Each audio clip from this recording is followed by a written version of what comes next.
Today we'll see the practical of delta modulator. So delta modulator is an analog to digital converter used for transmission of a voice information where quality is not a prime importance. Delta modulation is the simplest form of the DPCM where difference between the successive sample is encoded into the n-bit streams. In delta modulation, the transmission data is reduced to a 1-bit data streams. Delta modulation is a system of a digital modulation developed after the PCM. In this system, at each sampling rate, say is a kth sampling rate, the difference between the sample value at a sampling time k and the sample value at the previous sample time k minus 1 is encoded in just a single bit. Hence, at each sampling time, we ask us simple questions. Has the signal amplitude increased or decreased since the last sample value was taken? If the amplitude has increased, then the modulator output is at a logic 1, and if the signal amplitude has decreased, the modulator output is at a logic 0. Thus, the output from the modulator is a series of zeros and ones to indicate rise and the fall of the waveform. So as you can see in this block diagram of the delta modulator, same way. Here in this block diagram, there is a analog mode, there is a voltage comparator, there is a D flip-flop, there is a unipolar to bipolar converter, and there is an integrator. So in this delta modulators, analog signals which is to be encoded into the digital data is applied to the positive input of the voltage comparator, which compare it with the signal applied to its negative input of the integrator output. The comparator output is logic 0 or 1 depending on whether the input signal at a positive terminal is lower than or greater than the minus terminal of the input signals.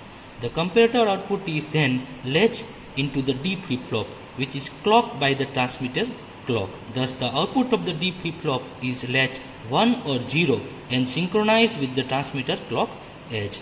This binary data stream is transmitted to receive and is also fed to the unipolar to bipolar converter. So this block converts 0 to voltage level of plus 4 volt and logic 1 to the voltage level minus 4 volt. Thus, the indicator output is then compared to the negative terminal of the voltage comparator and thus completing the modulating circuits. So this way, theoretically, we will get continuous ones and zeros at this data output point. So now same thing, let us now discuss over a kit. For performing the delta modulation, we have used the Scitech kit ST2105. So here, as we have seen in the block diagram, there is a first of all comparator block, there is a bistable circuit which is nothing but the D flip-flop, there is a unipolar to bipolar converter, and there is an integrator. So the connections are also very simple, that the first of all the analog input signal that we want to convert into the digital ones is fed to the comparator positive terminal. Now same way the output of the comparator is fed to the D flip-flop, and this D flip-flop output is connected to the unipolar to bipolar converter, which convert your 1-0 data into the reference positive or minus 4 volt depending upon the 1 or 0, and the unipolar to bipolar converter output is converted into the is fed to the integrator, as you can see here, and the output of the integrator is once again connected back to the comparator, so that comparator can take the decision, and based on the decision whether the signal amplitude has increased or decreased, based on that the modulator output is at a logic 1 or 0.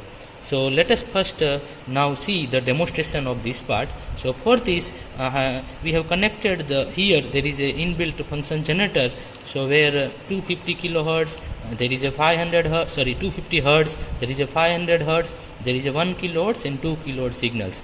So depending upon the which frequency signal that we want to feed to the comparator, we can feed. So here I have connected the 250 hertz signals to the comparator input, and it is compared with the integrator output. So let us see the at a different point what is the waveforms. So here let me connect now first of all this part. So here I have connected first of all the input signals. So here we can see that there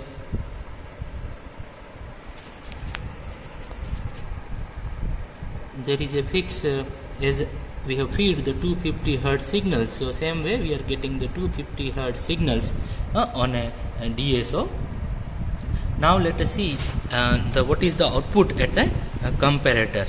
So here I am checking here what is the output of the comparator. So if I will connect here this point.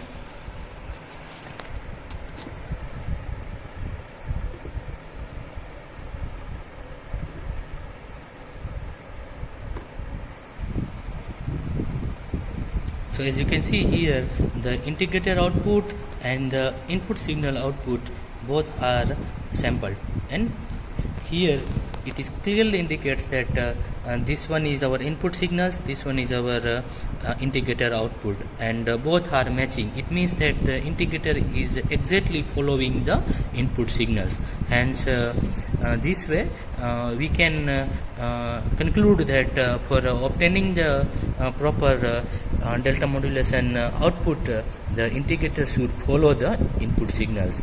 And now let us see what is the delta modulated output. So which is nothing but the in terms of the 1 and 0. So for this case let me run once again this part. So here it is clearly indicates that there are some ones and zeros are present. So if I take the different sample values, run and stop this portion, then I am getting different ones and zeros. So it is nothing but the delta modulator outputs, and it is the output that we need to transmit for the transmission part. So this way for the delta modulator case, we have seen the delta modulated 1010 stream, and we have also seen the output of the input signal and the output of the integrator output. So in this delta modulation case, there is a distortion, and this distortion is called the slope overloading. So in this slope overloading concepts, if the signal outputs integrator output is not following it is not following the integrator signal inputs, then we will get the slope overloading problems, and hence we need to see this slope overloading also. So let us see what is the slope overloading. In slope overloading, whenever the analog input signal is greater than the integrator output, the integrator cannot follow the input signals, and hence the output of the integrator output will not be the same as the input signals, and hence you can see from this figure that we will get this type of the triangular signals only, and which is not the same as the input signals. Hence this concept is called the slope overloading.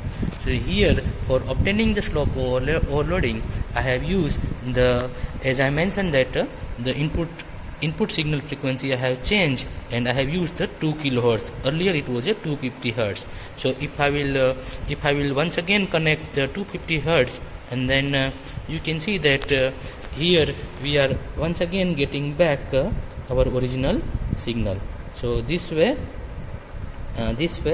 I can say that the slope overloading concepts can be overcome if the signal input is either slower and the rate of that increase of that indicator is change is in such a way so that it can follow the input signals, and that can only be achieved if the step size of the indicator is changed, and if if we will make it the adaptive step size, then only we can follow with the input signals. Hence in our next concepts we will see how we can change the adaptive step size of the indicator so that we can overcome these slope overloading concepts. In adaptive delta modulation, we have to use the different step size of the indicator so that we can overcome the slope overloading problem. Hence here the control logic and the gain control circuit is added. Earlier in delta modulations there are only comparator, D flip-flop, bipolar, unipolar to bipolar converter and the integrator blocks were present. But for overcoming the slope overloading concepts, these two blocks are added.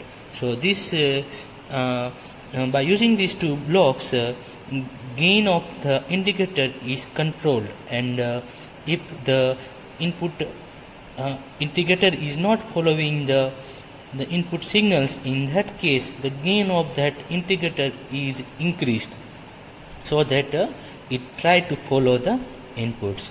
So same way, for demonstrating this part I have already connected the kit for the adaptive delta modulation case. So here you can see that now I have used the adaptive control circuit. So as I mentioned, there is a gain control circuit and there is a control logic. So depending upon the incoming input signals, we have to choose these two switches either in terms of the 0 0 or 1 0 1 1 or 0 1. So by choosing the different step size or by choosing the different gain point, here we can see that integrator can follow the incoming signals. So here once I have set these switches in a 1-1 mode and gain control is established through this setup, then from this figure, from this DSO, you can easily conclude that now because of this adaptive delta modulation that slope overloading concept has been removed. So